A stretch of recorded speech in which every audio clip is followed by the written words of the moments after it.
कानपुर देहात के अकबरपुर बाराबड़ा तकिया में आयोजित 468वें उर्स कार्यक्रम को लेकर बड़ा विवाद सामने आया है। क्षेत्रीय प्रशासन द्वारा कार्यक्रम की अनुमति निरस्त किए जाने के बाद आयोजन को रोकना पड़ा, जिससे देश भर में आए श्रद्धालुओं और मंगलों में आक्रोश फैल गया। सज्जान नसीम जियारत अली हक्कानी मंगल ने इस फैसले को षड्यंत्र बताते हुए आरोप लगाया कि धार्मिक आस्थाओं को ठेस पहुंच रही है और उत्पीड़न किया जा रहा। वहीं दरगाह में आस्था रखने वाले लोगों ने चादर चढ़ाकर मिन्नतें मांगी और लंगर का आयोजन भी किया गया, जहां लोगों को दुआएं दी गई। पूरा मामला अब चर्चा का विषय बन गया है। क्या यह प्रशासनिक कदम था या फिर आस्था से जुड़ा हुआ विवाद? कानपुर से यूपी क्राइमलाइट न्यूज से संवाददाता अभिषेक तिवारी की विशेष रिपोर्ट।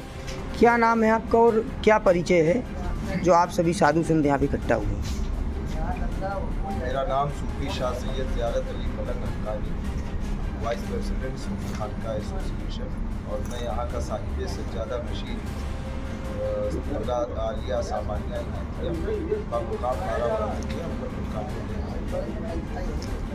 क्या कारण है यहाँ पे हर साल उर्स का एक कार्यक्रम हुआ करता था जो इस साल नहीं दिख रहा है, कारण क्या है?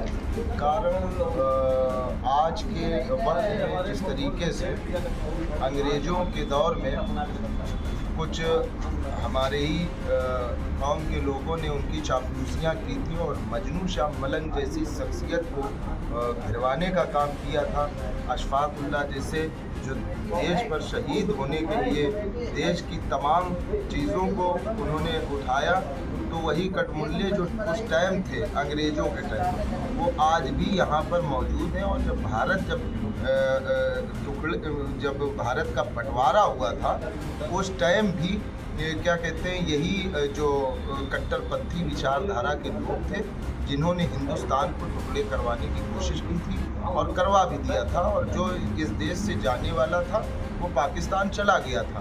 लेकिन उनके एजेंट और उनके गुर्गे आज भी हिंदुस्तान के अंदर मौजूद हैं। और मैं जानकारी के लिए बता दूं कि मैंने 2019 में पीएमओ ऑफिस में सबसे पहले एक एप्लीकेशन ऐसे ही चिन्हित लोगों के लिए मैंने दिया था, और जिस पर PFI popular front of India पर कार्रवाई हुई थी, जो एक चरमपंथी कट्टरपंथी देश का संगठन था। हम अपनी सूफी मान्यताओं के लिए, सूफी परंपराओं के लिए हमने अपने कानपुर से लेकर और पूरे जहाँ पर भी मदार की तकिया चिल्ले वहाँ से लेकर अपनी आवाज़ों को बुलंद किया है। लेकिन अफसोसजनक बात ये है कि एक निष्पक्ष तौर पर जो एक सरकार बनती है उस पर भी जो सूफी संवाद का दावा करते हैं और सूफी संवाद भी चलाया जाता है, लेकिन आज दिन तक कोई भी सूफियों का ना तो सुरक्षा हो सकी है ना उसका संरक्षण हो सका है। और सूफियों की जगहों को हमेशा से ये दमनकारी लोग, जो कट्टरपंथी लोग हैं, जो लैंड जिहाद इस हिंदुस्तान के अंदर चला रहे हैं, जैसे कि अभी जो पुराना वक्फ अमेंडमेंट बिल का जो मामला आया था, उसको भी 2019 में हम लोगों ने क्या कहते हैं पीएमओ ऑफिस में शिकायत करी थी, जिसके माध्यम से हमको मौका भी मिला पार्लियामेंट के अंदर जाकर अपनी बातों को रखने का। लेकिन जो हमारे ही चुने हुए वहाँ पर विधायक और सांसद जो थे, जो पार्लियामेंट में पीस कमेटी में थे, पार्लियामेंट की कमेटी में, तो उन्होंने क्या कहते हैं हम लोगों का विरोध किया। वो ये कहते हैं कि ये मुसलमान नहीं, आखिर हम मुसलमान नहीं तो फिर कौन मुसलमान हो सकता है?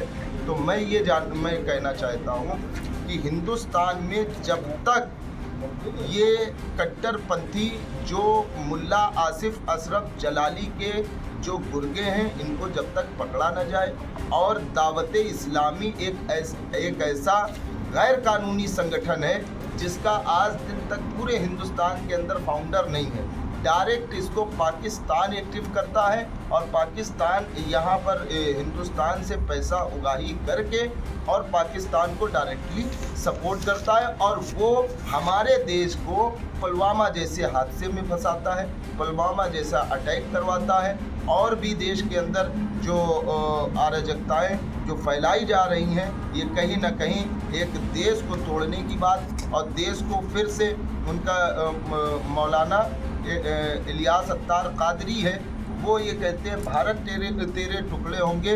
अरे और ये कहता है वो पाकिस्तानी मुल्ला जिसके ये लोग फॉलोवर हैं, वो ये कहता है कि सर तन से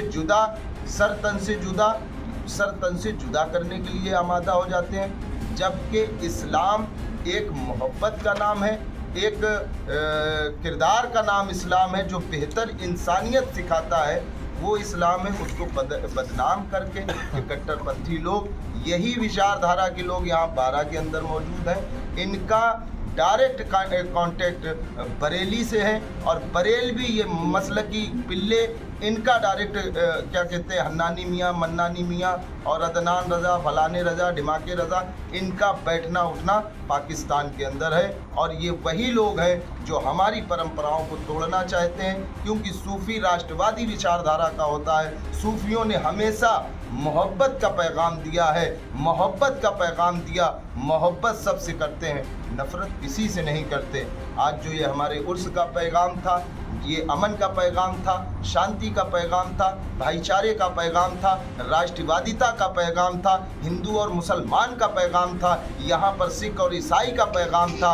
हम ना हिंदू हैं, ना मुसलमान हैं, ना सिख हैं, ना ईसाई हैं। हमारे बुज़ुर्गों ने हमको इंसान बनाकर यहाँ रखा है, हमारे ईश्वर ने, हमारे अल्लाह ने हमको इंसान बनाकर पैदा किया है। हम तो इंसान की तरीके चलते हैं, वही भाषा बोलते हैं, लेकिन कुछ ऐसे फ़िरका पसंद लोग हैं जो सूफ़ी परंपराओं को बुग़्ज़े अहले बैत के चक्कर में हमारी खानकाहों की जो पूजा पद्धतियाँ हैं, जो हमारे खानकाहों की जो हमारे बुज़ुर्गों ने एक मिरास हमारे लिए छोड़ी थी कि यहाँ पर उर्स होना चाहिए, यहाँ पर लंगर होना चाहिए, गरीब मिस्कीन यतीम यहाँ पर भोजन पा सकें, खाना खा सकें, हैं, तो इसलिए ये उर्स हुआ करता है। लेकिन कुछ लोग ऐसे हैं जो लैंड जिहादी लोग हैं, इस लैंड को हैरिस करना चाहते हैं वक्फ बोर्ड के ज़रिए, और वक्फ बोर्ड इनका भी पूरी तरीके से समर्थन भी नहीं करता, लेकिन ये ज़बरन इस क्या कहते हैं तकिया को कब्ज़ा करके यहाँ पर बड़े बड़े मिशन को यहाँ पर कामयाब करने की कोशिश और काविश में लगी। मैं यही चाहूँगा, गवर्नमेंट से भी यही चाहूँगा, और ख़ास कर मैं उत्तर प्रदेश के मुखिया योगी आदित्यनाथ जी जो मुख्यमंत्री जी हैं, मैं उनसे गुहार लगाता हूँ, सूफ़ी मलंगों के दौर से गुहार लगाता हूँ कि ये जो हमारा उर्स हुआ था, जो 468वां जो उर्स है, उर्स सालाना मनाया जाता था और ये उर्स मना कर दिया गया, मुझको परमिशन नहीं दी गई। क्या ये सूफियों के ऊपर जुल्म और अत्याचार नहीं है? क्या ये जुल्म नहीं है हम सूफियों पर, हम मलंगों पर? क्या हिंदुस्तान के अंदर संविधान ख़त्म हो चुका है? क्या हम हिंदुस्तान के अंदर चैन की सांस नहीं ले सकते? क्या हिंदुस्तान के अंदर यहाँ पाकिस्तानी विचारधारा के लोग ही जी सकते हैं? क्या राष्ट्रवादी विचारधारा का इंसान नहीं जी सकता है? लेकिन सरकार तो लगातार वादा कर रही है कि ये भारत सभी धर्मों को मानने वाला देश है, और इसके बारे में आप क्या कहना चाहिए? आपको समर्थन नहीं मिल रहा है वहाँ से?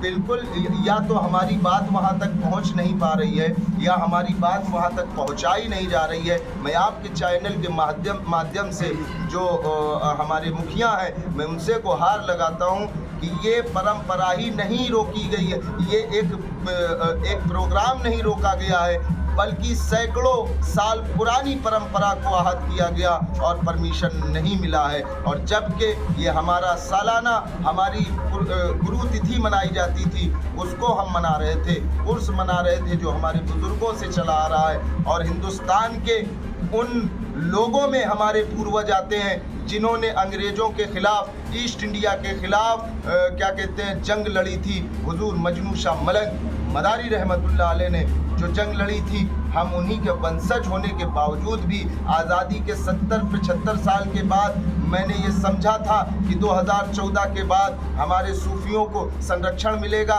सुरक्षा मिलेगी, और क्योंकि ये सरकार बराबर सूफियों पर विचार करती है, सूफियों को क्या कहते हैं सुरक्षा और संरक्षण देने की बात करती है, क्योंकि तमाम सरकारों ने हमेशा सूफियों का तुष्टीकरण किया है और उनकी खानकाहों को तोड़ा है। लेकिन इस सरकार में एक सूफी संवाद बनाया जाता है और सूफी संवाद में तमाम सूफियों को संरक्षण देने की बात की जाती है, लेकिन जब हमारे उर्स की बात आती है तो हमारे क्या कहते हैं उर्स को रद्द कर दिया जाता है। मैं बस यही विनम्र निवेदन करूंगा सरकार से कि जो ये कट्टरपंथी लोग हैं, जो क्योंकि हम आकाई नामीदार मदीने के ताजदार, हम उनके क्या कहते हैं उम्मती हैं, और उम्मती जो है, जो सरकार का उम्मती है, वो मोहब्बत का पैगाम देता है, नफरत का पैगाम नहीं देता।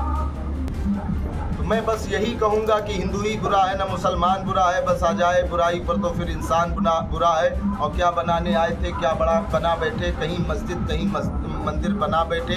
परिंदों में कभी फिरका परस्ती तक नहीं होती, कभी मंदिर पे जा बैठे, कभी मस्जिद पे आ बैठे। सारे जहाँ से अच्छा हिंदुस्तान हमारा, हम बुलबुले हैं इसके, ये गुलसिता हमारा, ये गुलसिता हमारा है। ये तमाम सूफी संत देखिए यहाँ पर आए हुए हैं, ये मलंगों का दरबार है। यहाँ से हमेशा इंसानियत दी जाती है, मोहब्बत के पैगाम दिए जाते हैं। ये सूफी हैं, ये संत हैं, ये मलंग हैं, ये इन्होंने हमेशा अपने देश के लिए कुर्बानियाँ दी हैं। और मैं ये चाहूँगा कि हमारे जो बाहर से मेहमान आए हैं, आपके माध्यम से वो भी कुछ कहना चाहते हैं। आप कहाँ से आए हुए हैं और आपका क्या परिचय? हम मकनपुर शरीफ से आए हैं। सरकार मदारुल आलमी जिंदा शाह मदार खानगाह आलिया मदारिया मकनपुर शरीफ से आए हैं।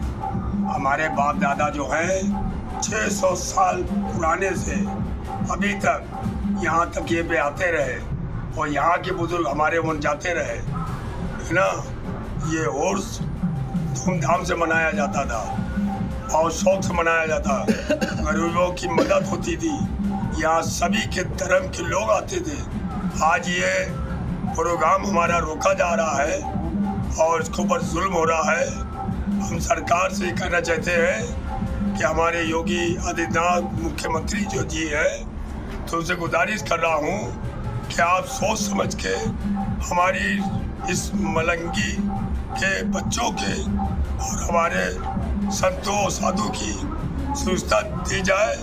और ये लोग जो है मानता बिगाड़ रहे हैं, मुस्लिम एकता ख़त्म करना चाहते हैं। हमारे मकनपुर से लेके और 12 तक हमारे बाप दादा यहाँ आते जाते रहे और मोहब्बत का इखलाक और मोहब्बत बांटते रहे हैं। और हिंदू मुसलमान सिख ईसाई सभी धर्म के लोग सरकार में आते जाते रहे और जिसने जो भी मुरादें पाई है वो सबको अता होती है। थोड़ा